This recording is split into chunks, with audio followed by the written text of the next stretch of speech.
ရင်းရင်ဆန်းဆိုတဲ့မိန်းမကြီးကတော့ကြောင်ကလေး green ပြက်နေတဲ့အချိန်မှာကြုံခဲ့ရတဲ့ဇေယျတောင်ပန်ကျိုးအိုမာကြီးတကောင်ပါ ဟာဖေဒီရတောင်မန်ကျူအိုမိုင်လာနေပြီ လေးဝါနဲ့ပြက်ကွာ ရမတော့ပြင်ဟမ် မမြင်ဟိုဘဲဟုတ်လားလေပြန်တော့မလို့လားဟိုကျွန်တော်လိုက်ဖို့ဝေးမယ်လေ ငါခုမှရောက်တာဘာကိစ္စပြန်ဒီမောင်ငါနေ့ကိုမေးပြန်စီ အော်ကျွတ်နေမင်းကငါအော်ရလာခေါ်တာသွားမယ်လားသွားမယ်လား ဟဲ့ဒီလုံးနေငါစီမလားဘယ်နည်းလဲဟမ် ကျွန်တော်မမြင့်စီကိုမလာဖြစ်တဲ့အတွက်တောင်းပန်ပါနောက်ကိုလည်းဘယ်တော့မှလာမှာမဟုတ်တဲ့အတွက်တစ်ခါတည်းကြိုပြီးတော့တောင်းပန်တာဟုတ်ပြီလား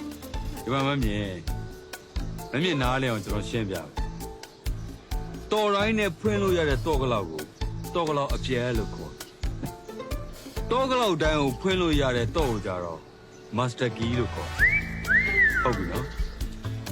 ကျွန်တော်ဈေးအိမ်သားကိုတော့မခက်ချင်ဘူးမင်းကြီး ကောင်းဘူးလားဟိလားမိုက်တယ်ကွာဟိုမမြင်ဟိုကျွန်တော်မှတော့တဲ့ချောင်းရှိတယ် ဟာလား ဟုတ်ကဲ့ ဒီမအဲ့တော့လေလို့စိုက်ခေါ်ရတယ်တဲ့လား အောက်ပါလေ